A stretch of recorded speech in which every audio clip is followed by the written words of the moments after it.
ಶಿಲ್ಪಾ ಶೆಟ್ಟಿ ಮತ್ತೊಮ್ಮೆ ಕನ್ನಡಿಗರ ಹೃದಯವನ್ನ ಗೆದ್ದಿದ್ದಾರೆ. ನಾನು ಕನ್ನಡದ ಹುಡುಗಿ, ನಾನು ಕರ್ನಾಟಕದವಳು ಎಂದಿದ್ದಾರೆ. ಮತ್ತೊಮ್ಮೆ ಕನ್ನಡಿಗರ ಹೃದಯ ಗೆದ್ದ ಶಿಲ್ಪಾ ಶೆಟ್ಟಿ, ನಾನು ಕನ್ನಡದ ಹುಡುಗಿ, ನಾನು ಕರ್ನಾಟಕದವಳು. ಮುಂಬೈನಲ್ಲಿ ಕೆಡಿ ಸಿನಿಮಾದ ಟೀಸರ್ ರಿಲೀಸ್ ಆಗಿದೆ. ಈ ಸಂದರ್ಭದಲ್ಲಿ ಮಾತನಾಡಿದ್ದಾರೆ ಶಿಲ್ಪಾ. ಮನದ ಮಾತುಗಳನ್ನ ಹಂಚಿಕೊಂಡಿದ್ದಾರೆ. ಕೆಡಿ ಸಿನಿಮಾಕ್ಕೆ ಬಣ್ಣ ಹಚ್ಚಿರುವ ಬಗ್ಗೆ ನಟಿ ಶಿಲ್ಪಾ ಶೆಟ್ಟಿ ಮಾತನಾಡಿದ್ರು. ಮುಂಬೈನಲ್ಲಿ ಕನ್ನಡವನ್ನ ಕೊಂಡಾಡಿದ್ದಾರೆ ಕರಾವಳಿಯ ಬೆಡಕಿ. ನಿರ್ದೇಶಕ ಪ್ರೇಮ್ಗೆ ಶಿಲ್ಪಾ ಶೆಟ್ಟಿ ಫುಲ್ ಮಾರ್ಕ್ಸ್ ಕೂಡ ಕೊಟ್ಟಿರುವಂತದ್ದು. ಅದರ ಜೊತೆಗೆ ಧ್ರುವ ಸರ್ಜಾ ಆಕ್ಟ್ ಮಾಡಿರುವಂತಹ ಕೆಡಿ ಸಿನಿಮಾ ಬಗ್ಗೆ ಮಾತನಾಡಿದ್ದಾರೆ.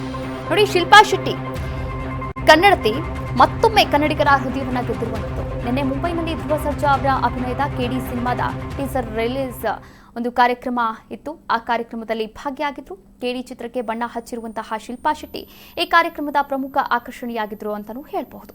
ಈ ವೇಳೆ ಅವರು ಕನ್ನಡ ಚಿತ್ರರಂಗವನ್ನ ಕೊಂಡಾಡಿದ್ದಾರೆ. ಇದು ನನ್ನ ಮೊದಲ ಬಹುಭಾಷಾ ಸಿನಿಮಾ ಆಗಿದೆ.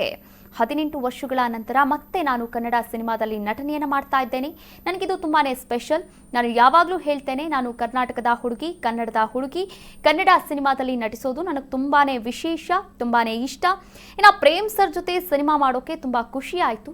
ದಿನಪೂರ್ತಿ ಸಂಜಯ್ ದತ್ ಜೊತೆ ಆಕ್ಟಿಂಗ್ ಮಾಡುವ ಅವಕಾಶ ಸಿಕ್ಕಿತ್ತು ಅಂತ ಕೂಡ ಹೇಳಿರುವಂಥದ್ದು. ಅದರ ಜೊತೆಗೆ ಶಿಲ್ಪಾ ಶೆಟ್ಟಿ ಕನ್ನಡ ಸಿನಿಮಾದಲ್ಲಿ ನಟನೆ ಮಾಡ್ತಾ ಇರೋದು ಇದೇ ಮೊದಲಲ್ಲ. ಆದರೆ ಈ ಹಿಂದೆ ರವಿಚಂದ್ರನ್ ಜೊತೆಗೆ ಹಲವು ಹಿಟ್ ಸಿನಿಮಾಗಳನ್ನ ಕೂಡ ನೀಡಿದ್ದಾರೆ. ಪ್ರೀತ್ಸೋತ್ತಪ್ಪ, ಒಂದಾಗೋಣ ಬಾ ಈ ಸಿನಿಮಾಗಳಲ್ಲೆಲ್ಲ ಕೂಡ ನಟನೆ ಮಾಡಿದ್ದಾರೆ. 18 ವರ್ಷಗಳ ಬಳಿಕ ಇವಾಗ ಮತ್ತೆ ಕನ್ನಡ ಸಿನಿಮಾದಲ್ಲಿ ನಟನೆಯನ್ನ ಮಾಡ್ತಾ ಇರುವಂಥದ್ದು. कर्नाटक 18 साल के बाद 18 years it's taken me to say yes again. और मैं हमेशा कहती हूँ मैं कर्नाटक की हुड़गी हूँ. तब कर्नाटक 18 साल के बाद 18 years it's taken me to say yes again. और मैं हमेशा कहती हूँ मैं कर्नाटक की हुड़गी हूँ. तब कर्नाटक 18 साल के बाद 18 years it's taken me to say yes